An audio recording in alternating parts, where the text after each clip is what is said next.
I want us to talk about this thing. Conflict resolutions. When is enough enough?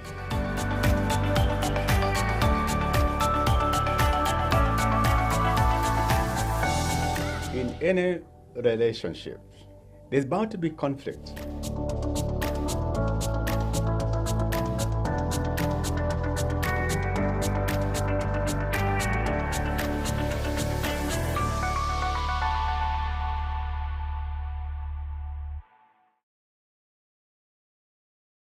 Called hate. It is evil. It destroys. It dehumanizes. It makes people feel that they are better than others. And we condemn it. We condemn it. And we condemn it. We just finished the elections of the United States of America. And President Trump went through. And many of us were okay with it because you have to respect the mandate of the people. And we have said on this forum, it's okay to accept the decision of people who win. President Joe Biden was so candid and was so gracious to say, America has decided. And he said, let's move on. But there are people who are not happy. Can you believe one of us? He used to live here in Atlanta, Georgia. His name is Mwalimu Peter Ndiangui. His home vandalized. Hate crime. First degree. These people could have killed our brother. What I'm going to share with you, because in the public domain, it is so horrifying. And we as Kenyan community, especially those who knew Peter Ndiangui, must condemn this hate. I don't know what people gain by showing hatred. But as I've said many times, we have two kingdoms, and the enemy, the devil, moves around to see who he can inhibit so that he can use for hate. Right now, in the next 1 hour, people in Florida are going to rally together, black and white, to support Professor Peter Ndiangui, who is just being hated because of being black, for being successful, being a professor, a leader in his community. And some people who dare go there and utter a word that are tantamount to death threat. We cannot keep quiet. We cannot watch. We must rally together. Even as I call the embassy and other people to say, we cannot allow this to happen, especially to one of us. I invite you to watch this video that is in the public domain, where the sheriff is even more enraged. And to your surprise, you see the composed heart of our brother who is seeking for reconciliation, even in the midst of going through this hatred. Watch this video. Messages of hate smeared across a wall. Tonight, we have exclusive new video of the people accused of destroying a Cape Coral home.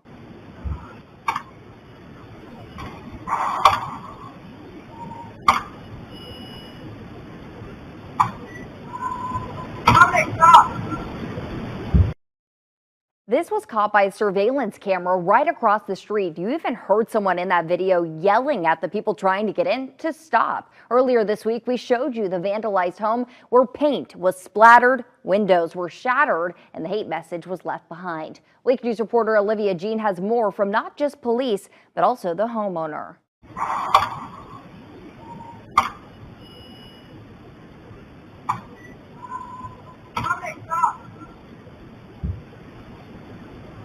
You just heard another suspect coming out of the home and telling the person to stop. I'm assuming because they were making too much noise. Dr. Peter Ndiangui walked into his home Tuesday morning to find it destroyed. I was traumatized.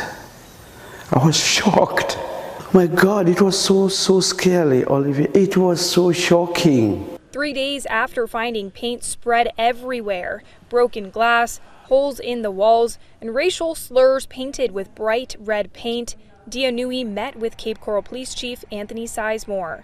We were the only ones invited to hear that conversation. I would like everybody to know the police are my friends. K Police got some public backlash when calling this case criminal mischief Wednesday, when clearly derogatory writing is on the walls. The chief says, make no mistake, this is a hate crime.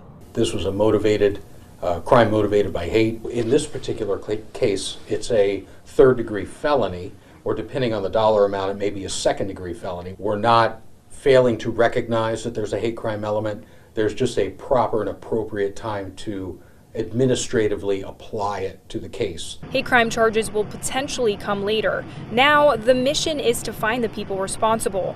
Here's what we know from the neighbor's surveillance video. It was 3 to 4 people. Most of them have backpacks on and are using bikes to get around, and the vandalism took place in broad daylight, Saturday, November 9th, between 11 a.m. to 1 p.m. To say I'm not sad would be a lie. But I'm more sad for them. If you have this mindset to go and destroy property, I'm sorry for you. Please seek help.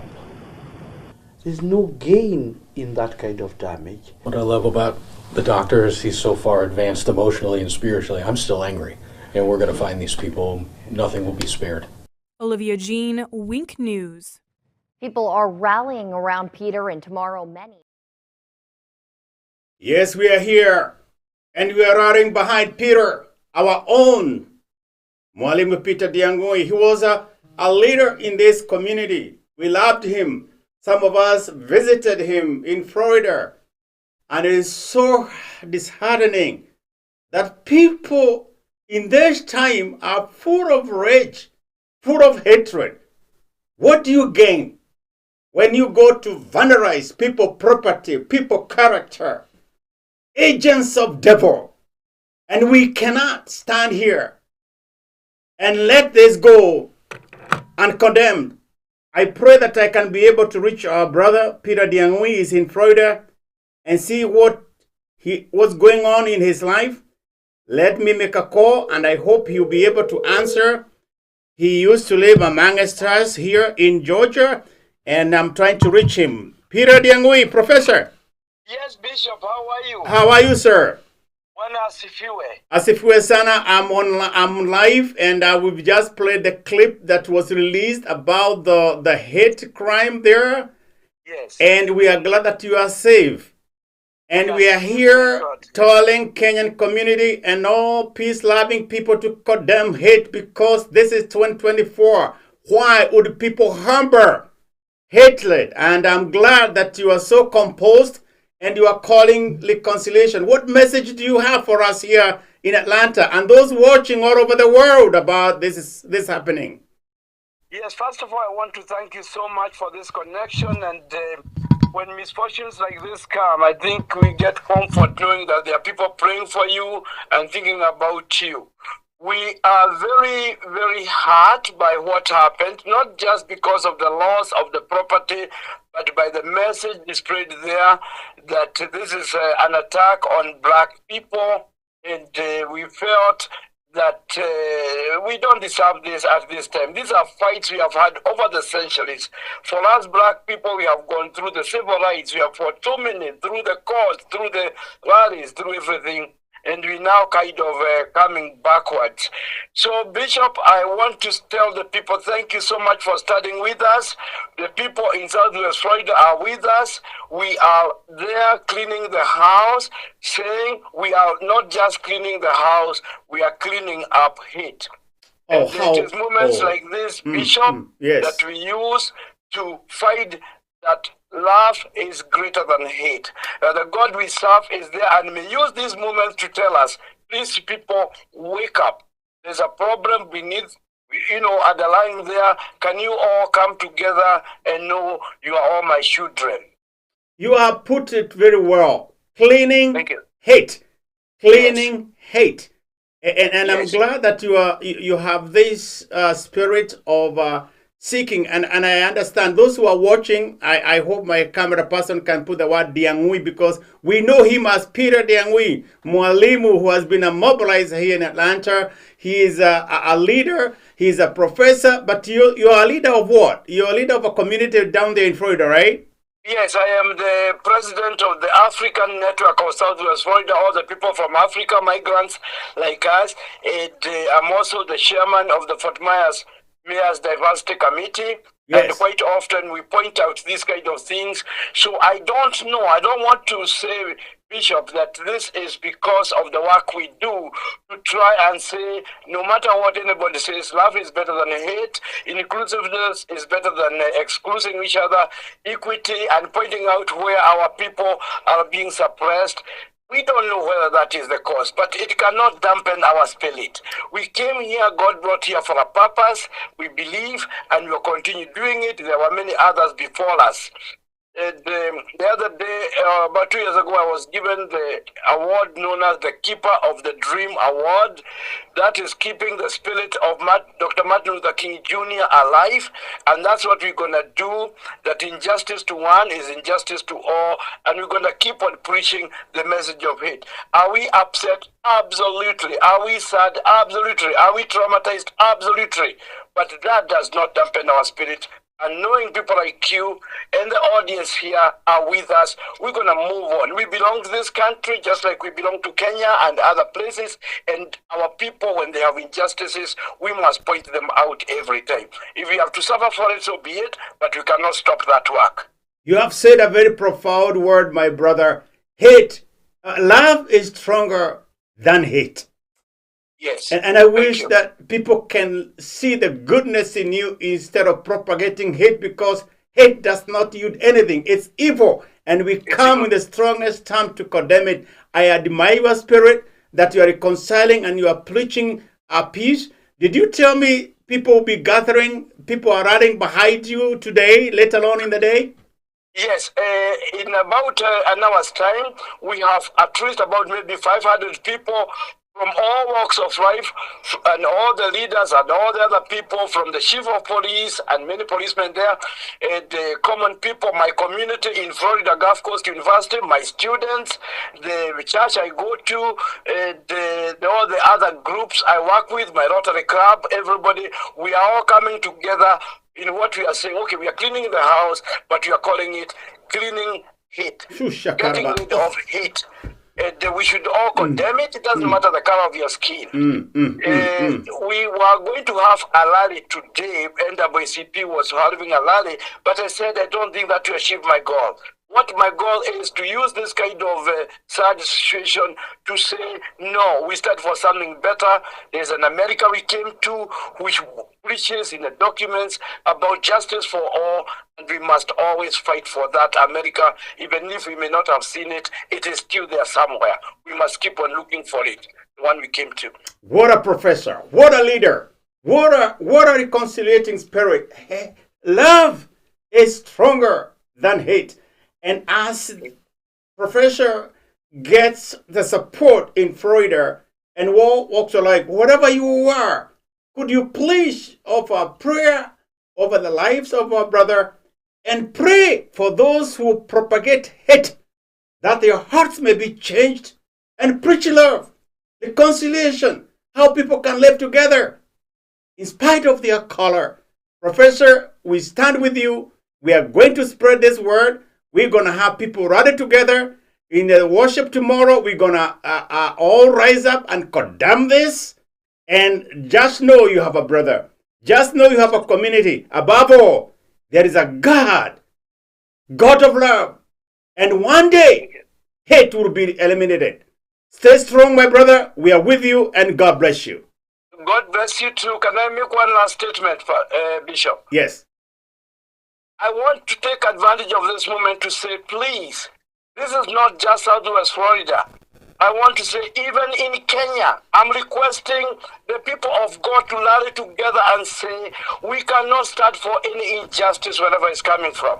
We will pray for people to see that love for any community, any ethnic group, any kind of people, we are there together. We are all Kenyans, and we have a right to live there, and we are all, whether we are in the diaspora or at home, and we should treat each other with respect, and we should share the resources we have.